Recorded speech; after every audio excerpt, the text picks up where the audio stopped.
Now, before we get into the nitty-gritty, I want you to think about this.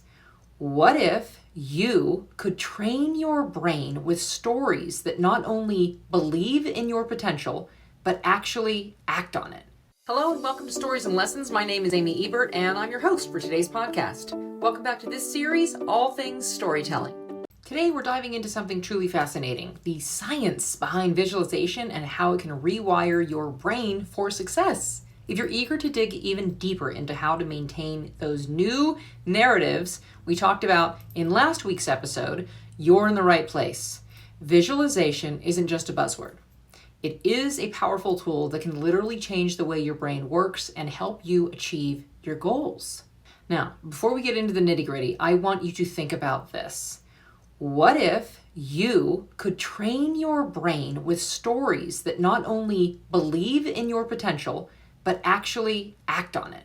Stick around because by the end of this episode, you'll have a clear understanding of how visualization works and how to make it a part of your daily routine.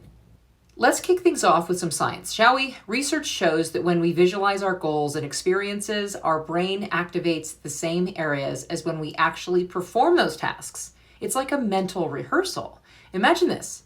Athletes often use visualization techniques to prepare for competitions. They don't just visualize winning. They picture themselves going through every step of the process, training, performing, and ultimately succeeding.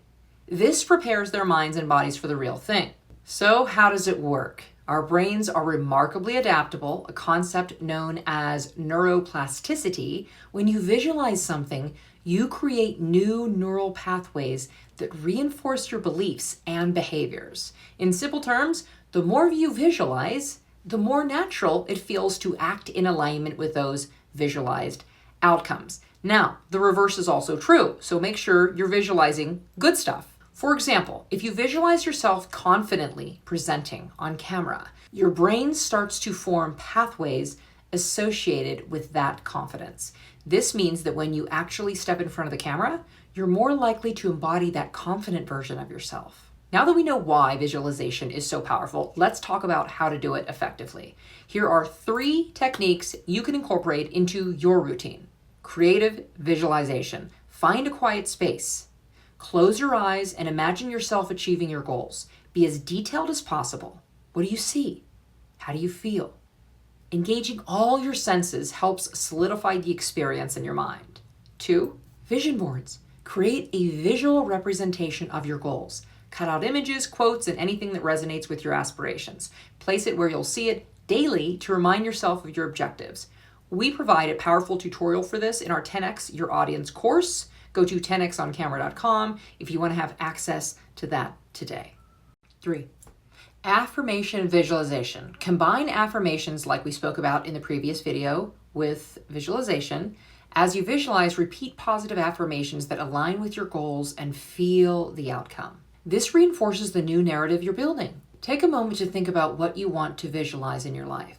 Is it confidence on camera? Is it nailing that big presentation? Whatever it is, picture it vividly in your mind with feeling. Before we wrap up, I want to invite you to take action. Head over to 10xoncamera.com and get on the list for our newly created quiz that will reveal what your on-camera personality says about you. It's a fun way to get insights into how you're showing up and can serve as a springboard for your visualization practices. Having said that, thank you for listening to today's podcast. If you got value from what we've provided, why not spread the love by sharing this episode with someone? Subscribe to or follow the show so you never miss an episode, and give us a positive 5-star review or a thumbs up, depending on which platform you're currently on. For more stories and lessons, check out some of my other episodes in the series. Thank you for showing up and be well.